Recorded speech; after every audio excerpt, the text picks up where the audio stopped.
मेरा नाम सैयद जाफ़र हुसैन। मैं elevate high school and junior college में हिंदी अध्यापक हूँ।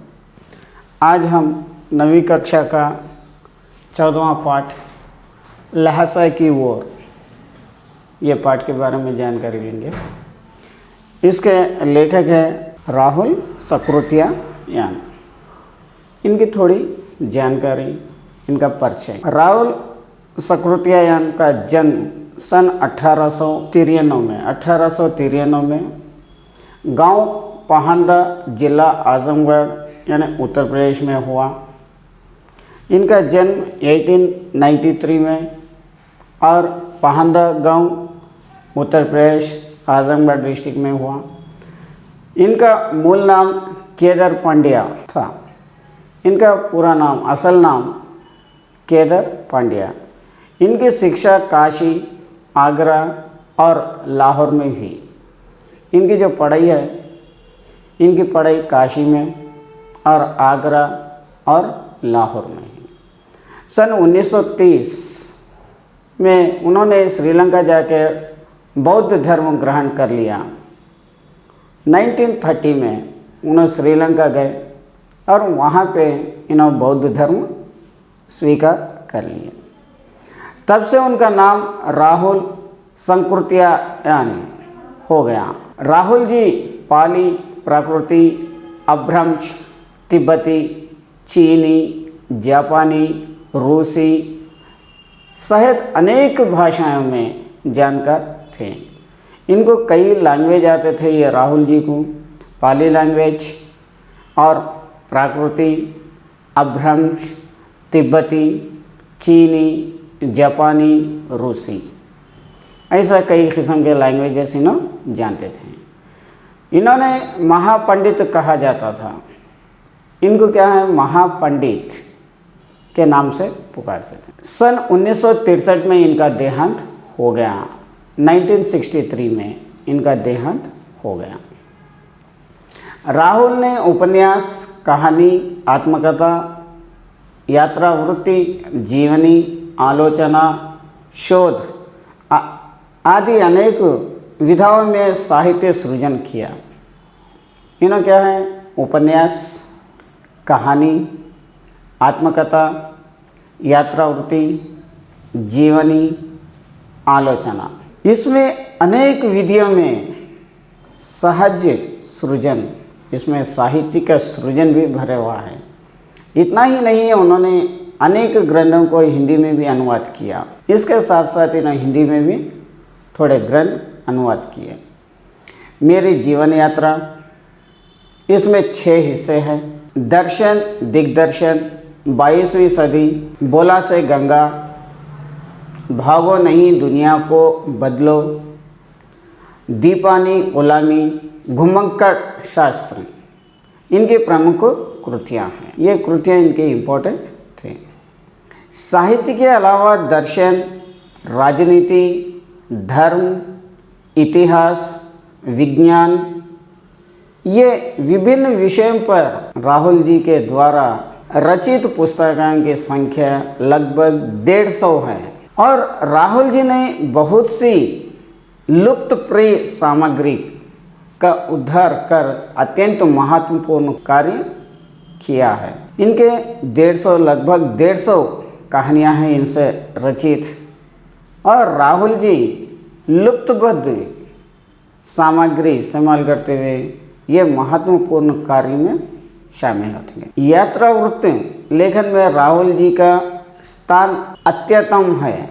उन्होंने घुमक्कड़ी का शास्त्र रचा और उससे होने वाले लाभों का विस्तार से वर्णन करते हुए मंजिल के स्थान पर यात्रा को ही घुमक्कड़ का उद्देश्य बताया। ये घुमक्कड़ से होने वाले फायदे, शास्त्र रचा और उससे होने वाले लाभ क्या है, विस्तार से इन्होंने बताया और करते हुए अपने मंजिल के स्थान पहुंचने के लिए ये एक घुमक्कड़ का एक उद्देश्य बताते हुए इन्होंने कहानी लिखी। घुमक्कड़ी से मनोरंजन, ज्ञानवर्धन एवं अज्ञात स्थल की जानकारी के साथ साथ भाषा एवं संस्कृति का भी आदान प्रदान होता है। ये घुमक्कड़ से मनोरंजन भी हो रहा, यानी उधर इधर प्लेसेस फिरने के लिए भी हो रहा, ज्ञानवर्धन हो रहा, यानी ज्ञान नॉलेज भी इम्प्रूव हो रहा, और अज्ञात स्थलों की जानकारी, जो जो जगह अपने को नहीं मालूम है वो जगहों की जानकारी भी, वहाँ की भाषा भी अपने को मालूमात होते हैं। राहुल जी ने विभिन्न स्थानों के भौगोलिक वर्णन के अतिरिक्त वहाँ के जनजीवन के सुंदर झांकी प्रस्तुत की है। राहुल जी विभिन्न स्थानों से भौगोलिक वर्णन करते हुए इसके अलावा जनजीवन की सुंदर झांकियाँ भी यहाँ पे प्रस्तुत किया गया। अब पाठ क्या है देखेंगे। वो नेपाल से तिब्बत जाने का मुख्य रास्ता है।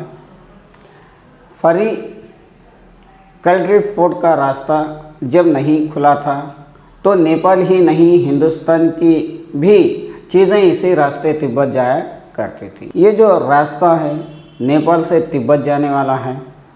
पहले जो फरी कल्ड्री फोर्ट का रास्ता नहीं खुला था वो टाइम पे हर एक हिंदुस्तानी भी नेपाल से चीन कुछ भी चीज़ें लेके जाने के लिए तिब्बत का रास्ता इस्तेमाल करता था। ये व्यापारी ही नहीं सैनिक रास्ता भी था।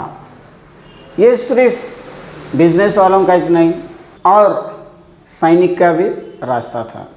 इसलिए जगह जगह फौजी चौकियाँ और किले बने हुए हैं। यहाँ पे हर एक जगह पे फौजियों के चौकियाँ लगे हुए हैं, यानी उन लोगों के टेंटा हुए और किले बने हुए हैं जिनमें कभी भी चीनी पलटन रहा करती थी। यहाँ पे कभी चीनी की जो सैनिक थी पलटन है उन लोग रहते थे। आजकल बहुत से फौजी मकान गिर चुके हैं, बहुत सारे फौजियों के मकान गिर गए। दुर्ग के किसी भाग में जहाँ किसानों ने अपना बसेरा बना लिया है, यहाँ पे ये दुर्ग में ये किले में किसी एक भाग में एक हिस्से में जहाँ किसानों ने अपना घर बना लिया, वहाँ घर कुछ आबाद दिखाई पड़ते हैं। वहाँ पे घर ज़्यादा अब आबादी दिखते हुए आ रही। ऐसे ही परित्यक्त एक चीनी किला था। हम वहाँ चाय पीने के लिए ठहरे। ऐसे देखते देखते हम जा रहे थे तो वहाँ पे एक चीनी का एक किला था, वहाँ चाय पीने के लिए हम लोग रुके। तिब्बत में यात्रियों के लिए बहुत सी तकलीफ़ें भी हैं और कुछ आराम की बातें भी। यहाँ तिब्बत में जो यात्रियाँ आते रहते, सैलानियाँ आते रहते, उन लोगों के थोड़े तकलीफ़ें भी है और थोड़ा आरामदेही भी है। वहाँ जाति पाति छुआछूत का सवाल ही नहीं है और ना औरतें पर्दा ही करती। वहाँ पे कुछ मज़हबों के बारे में पूछना करना कुछ नहीं है और वहाँ के औरतें पूरे पर्दा करती। बहुत निम्न श्रेणी के भीख मांगों को लोग चोरी के डर से घर के भीतर नहीं आने देते। थोड़े भीख मांगने वाले चोरी करते बोल के डर से कोई भी घर को आने के लिए बाहर नहीं आते। नहीं तो आप बिल्कुल घर के भीतर चले जा सकते हैं। चाहे आप बिल्कुल अपरिचित हो तभी घर के बहू या सासू को अपनी झोली में से चाय दे सकते हैं। आप कितने भी अपरिचित हो, अननोन पर्सन हो, आप वहाँ के घर में कोई भी बहू हो दो सास को हो दो, उनकी झोली में चाय अपन दे सकते। वो आपके लिए उसे पका देगी। अगर से आप दूध चाय पत्ती लेके जाके दे दिए तो आपको पका के दे देते, आपको नहीं बोल के मना कभी नहीं करते। मक्खन और सोडा नमक दे दीजिए। वो चाय चौड़ी में कूट कर उसे दूध वाली चाय में रंग की बना के मिट्टी के टोटीदार बर्तन में रख के आपको दे देगी। अगर से आप मक्खन और सोडा नमक ये दे दिए तो उन्होंने वो पीस के दूध वाली चाय आपको बना के एक मट्टी वाले बर्तन में आपको लेके आके दे देती। यदि बैठक की जगह चूल्हे से दूर है और आपको डर है कि सारा मक्खन आपकी चाय में नहीं पड़ेगा तो आप खुद जाके चौड़ी में चाय मत कर ला सकते हैं। अगर से आपको डर हो रहा ये मैं जो लाए तो मक्खन इन्हें पूरी डाल रही नहीं बाजू को रख ले रहे बोल के डाउट रहा तो आप खुद जाके चूल्हे के नहीं जाके चाय बना लेके ला ले सकते हैं। चाय का रंग तैयार हो जाने पर फिर नमक मक्खन डालने की ज़रूरत होती है। चाय का रंग आ जाने के बाद भी फिर भी इसमें नमक और मक्खन डालने का ज़रूरत पड़ता है। परित्यक्त चीनी किले से जब हम चलने लगे तो एक आदमी शहदारी मांगने आया। हमने वह दोनों चींटे उसे दे दी। ये चीन किले से जब हम जाने के लिए तैयार हुए तो जब एक आदमी राहदारी यानी रास्ते में जाने वाला मांगने के लिए आया तो हम लोग उसे ये दो चीज़ें दे दिए। शायद उसी दिन हम थोड़ल के पहले के आखिरी गांव में पहुंच गए। शायद जब तक हम लोग जहां पे हम लोग जाने का था थोड़ालू के पहले आखिरी गांव जो है वहां तक पहुंच गए। यहाँ भी सुमित के जान पहचान के आदमी थे और भीख मांगे रहते भी ठहरने के लिए एक अच्छी जगह मिली।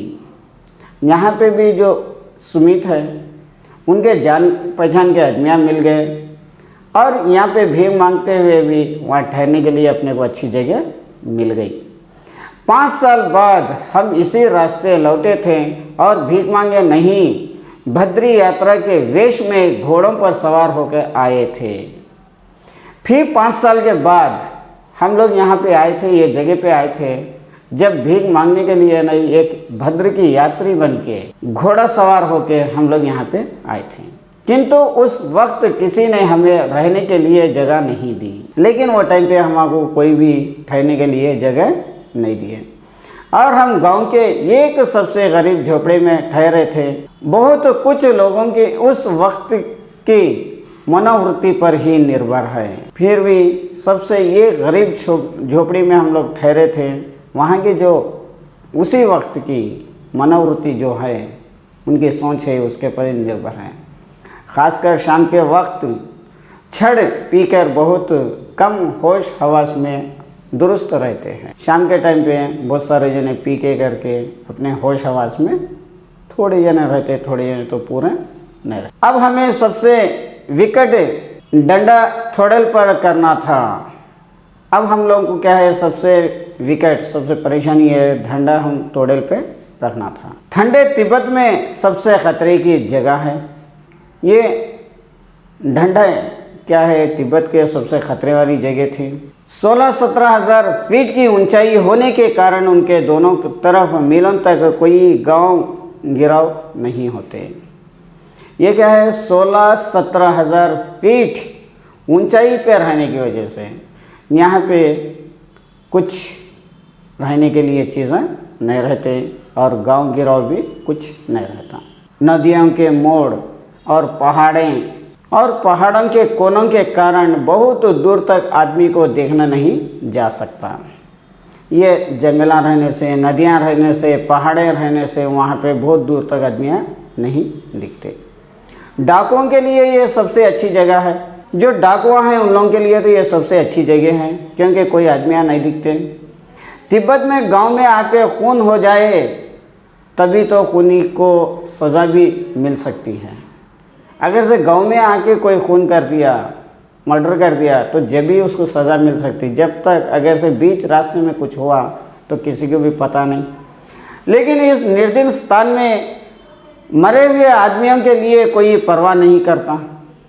ये जो अननोन जगह है, निर्जीव जगह है, खाली जगह है, यहाँ पे कोई आदमी मर गया तो उसकी परवाह कोई नहीं करता।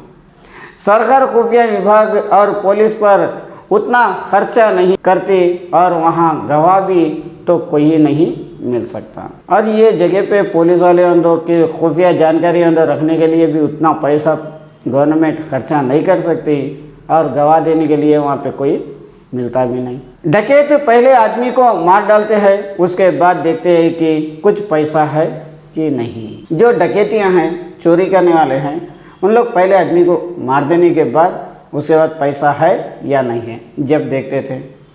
हथियार का कानून ना रहने के कारण यहाँ लाठी की तरह लोग पिस्तौल बंदूक लिए फिरते हैं। यहाँ पे जो हथियार के लिए कानून कुछ भी बने हुआ नहीं है, इसलिए जैसे कि लोग लकड़ियाँ वो लेके फिरते रहते, लाठी लेके फिरते रहते, वैसा ये तिब्बत की जगह पे वहाँ पे लोग पिस्तौल और बंदूक ये हाथों में लेके फिरते। डाकू यदि जान से ना मारे तो खुद उसे अपने प्राणों का खतरा है। अगर से डाकुओं से छोड़ दे के चले गए, नहीं मारे, तो भी उसको जान का खतरा है। गांव में हमें मालूम हुआ कि पिछले ही साल थोड़ेला के पास खून हो गया। गांव में जाने के बाद हम लोगों को पता चला कि यहाँ पे यह खून हो गया था।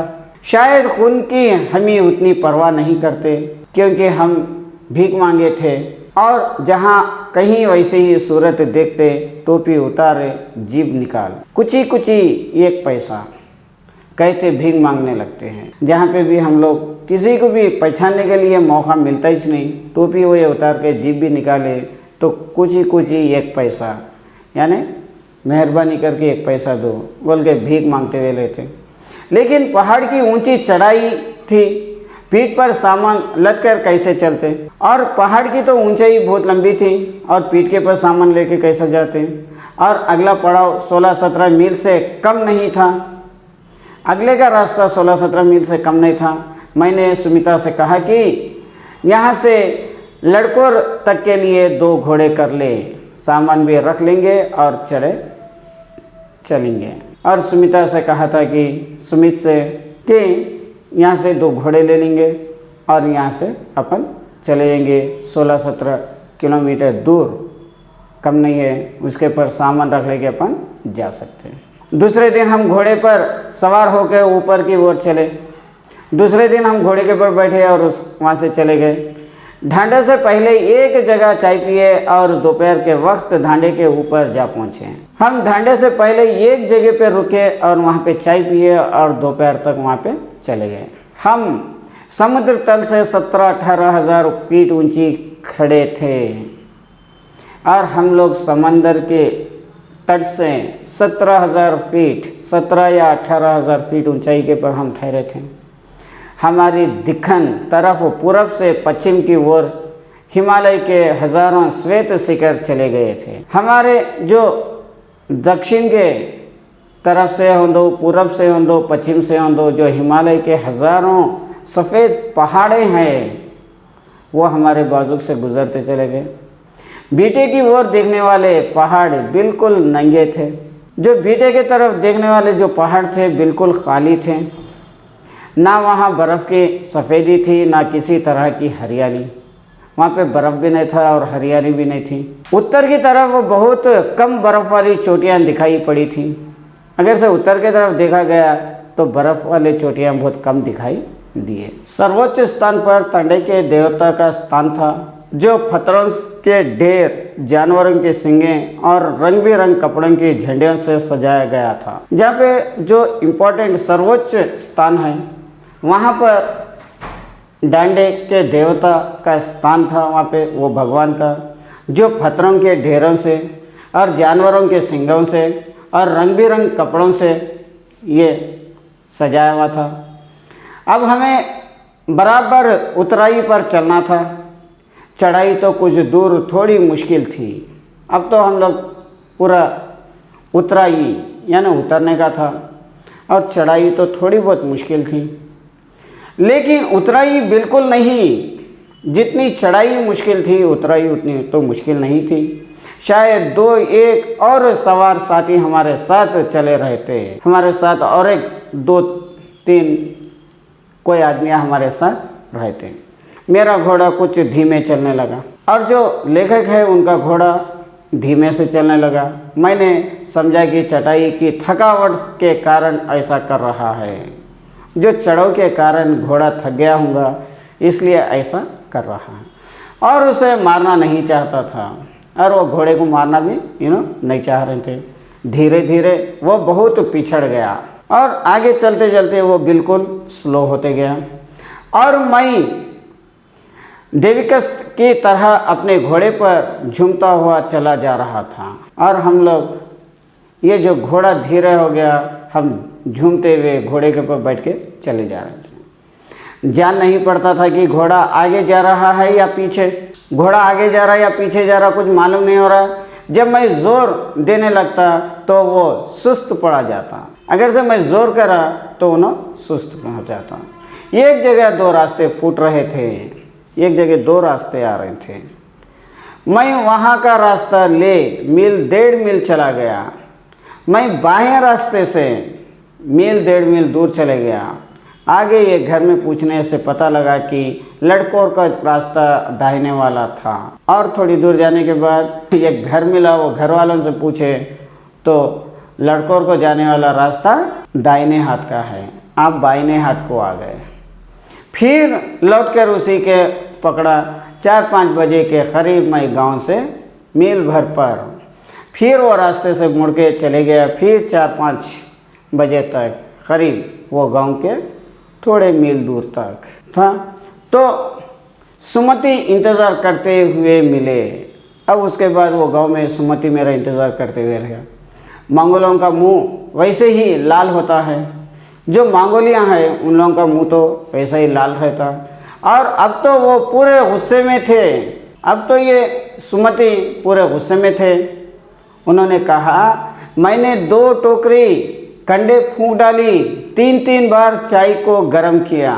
मैं 2-3 बार जो कंडे हैं वो पी ली और 2-2, 3-3 बार मैं चाय भी गर्म कर दिए। मैंने बहुत नरमी से जवाब दिया, लेकिन मेरा कसूर नहीं है मित्र। देख नहीं रही है कि कैसा घोड़ा मुझे मिला है। मैं धीरे से उसको जवाब दिया, लेकिन मेरा कसूर तो यहाँ पे कुछ नहीं है, मेरा घोड़ा ऐसा मुझे मिला। मैं तो रात तक पहुंचने की उम्मीद रखा था। मैं तो पूरा रात तक यहाँ तक पहुंचने के लिए उम्मीद रखा, कम से कम 4-5 बजे तो आ गया। खैर, सुमति को जितनी जल्दी गुस्सा आता था उतनी ही जल्दी ठंडी भी हो जाता था। लटकोन में ये एक अच्छी जगह पर ठहरे थे। यहाँ भी उनके अच्छे यजमान थे। जहाँ पे इन लोग रुके थे वहाँ के भी जो यजमान हैं उन अच्छे थे। पहले चाय सत्तू खाया गया, रात को गर्मा गर्म थुप्पा मिला। क्या पहले तो चाय और सत्तू ये दिए थे, उसके बाद गर्मा गर्म खाने के जैसा तुक्का मिला था। अभी हम ही तिड्री के विशाल मैदान में थे। अब इन लोग तिड्री के मैदान में थे, जो पहाड़ों से घेरा टापू सा मालूम होता था। ये पहाड़ों से घिरे हुआ एक द्वीप के ऐसा मालूम होता था, जिसमें दूर एक छोटी सी पहाड़ी मैदान के भीतर दिखाई पड़ती थी। यहाँ से देखे तो एक छोटी सी पहाड़ के मैदान में एक भीतर ये दिखाई पड़ती थी। उसे पहाड़ी का नाम है तिडारी समाधि गिरी। जो ये पहाड़ का नाम है तिडारी समाधि गिरी। आसपास के गांव में भी सुमति के कितने ही यजमान थे। कपड़ों की पतली पतली चीरी बत्तियों के गंडे ख़त्म नहीं हो सकते थे। यहाँ पे भी इसके कितने ही लोग थे। कपड़ों के जो पतली पतली चीरियाँ हैं वो भी ख़त्म नहीं हो रहे थे, क्योंकि बोध गया से लाए गए कपड़ों को ख़त्म हो जाने पर किसी कपड़े से बोध गया का गंडा बना लेते हैं। बोध गया से जो भी कपड़े ला लेते हैं उससे इन लोग बोध गया का एक गंडा बना लेते हैं। वो अपने यजमानों के पास जाना चाहते थे। इन लोग पूरे अपने यजमानों के पास जाना चाहते थे। मैंने सोचा ये तो हफ्ता भर उधर इधर ही लगा देंगे। और इन्हों सबसे मिलने के लिए जा रहे थे, तो इन्हों तो सोच लिए कि एक हफ्ता ये पूर्ण से मिले तो एक हफ्ता टाइम लग पाऊँगा। मैंने उससे कहा कि जिस गांव में ठहरना हो उसमें भले कि गंडे काट बांट दो, मगर आसपास के गांव में मत जाओ। आप जहां तक जाना है वहां पे गंडे काट दो, लेकिन आसपास के गांव को मत जाओ। इसके लिए मैं तुमने लहसा पहुंच कर रुपए दे दूंगा। इसके लिए मैं लहसा पहुंचने के बाद आपको पैसे दे दूंगा। सुमति ने स्वीकार किया। सुमति अच्छा है बोल के उसे एक्सेप्ट कर लिए। दूसरे दिन हमने बरिया ढूंढने की कोशिश की, लेकिन कोई ना मिला। दूसरे दिन हम लोग बरिया ढूंढने के लिए कोशिश करे, लेकिन कोई आदमी वहाँ पे नहीं मिला। सवेरे ही चल दिए होते तो अच्छा था, सुबह सुबह चल जाते थे तो अच्छा रहता था। लेकिन अब 10-11 बजे तेज़ धूप में चलना पड़ रहा था। अब तो 10-11 बजे अच्छी तेज़ धूप है, इसमें जाना है। तिब्बत की धूप भी बहुत कड़ी मालूम होती है। यद्यपि थोड़े से भी मोटे कपड़े से सिर को थान ले तो गर्मी ख़त्म हो जाती है। तिब्बत की गर्मी जितनी तेज़ है उतनी ही तेज़ अगर से वहाँ से एक मोटे से कपड़े से सिर को अगर से अपन ढाँप लिए तो जितनी भी गर्मी है वो पूरी ख़त्म हो जाती थी। आप 2 बजे सूरज की ओर मुँह करके चल रहे हैं, लालट धूप से जल रहा है। आप तो 2 बजे के टाइम पे धूप में जा रहे हैं, जो लालट धूप है उससे जल रहा है और पीछे का खांदा बर्फ़ हो रहा है और पीछे का खांदा पूरा क्या है, बर्फ़ से हो रहा। फिर हमने पीठ पर अपनी अपनी चीज़ें लदी, डंडा हाथ में लिए और चल पड़े। और फिर हम लोग अपने अपने सामने पीठ के ऊपर लगा लिए और डंडा हाथ में लिए फिर जाते गए। यदि भी सुमति के परिचित तिडारी में भी थे, लेकिन वो एक और यजमान से मिलना चाहते थे। फिर भी सुमति के परिचित यानी पछानेत के लोग तिडरी में भी थे, लेकिन उन्होंने एक अपने यजमान से मिलना चाहते थे। इसलिए आदमी मिलने का बहाना कर शोकर विहार की ओर चलने के लिए कहा और उनसे मिलने के लिए इन्होंने एक बहाना बना के वहाँ पे चलने के लिए कहा। तिब्बती की ज़मीन बहुत अधिक छोटे बड़े जागीरदारों में बांटी है। जो तिब्बत की ज़मीन है, यहाँ की ज़मीन पूरी जागीरदारों को बांट दी है। इन जागीरदारों का बहुत ज़्यादा हिस्सा माटों के हाथ में है। ये जागीरदारों का बहुत सारा हिस्सा विहारों के हाथ में है। अपनी अपनी जागीर में हर एक जागीरदार कुछ खेती खुद भी करता है, जिसके लिए मजदूर बेगार में मिल जाते हैं। जो जागीरदार हैं उन लोग ही वहाँ पे अपनी खुदी से खेती कर लेते हैं, वहाँ पे मजदूर भी मिल जाते। खेती का इंतज़ाम देखने के लिए वहाँ कोई भिक्षु भेजा जाता है।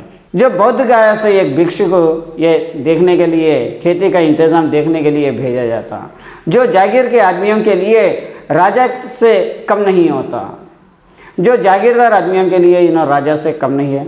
शोकर की खेती में मुख्य भिक्षु बड़े भद्र पुरुष थे। वहाँ के जो मुख्य भिक्षु हैं ये बहुत भद्र पुरुष थे। वो बहुत प्रेम से मिले।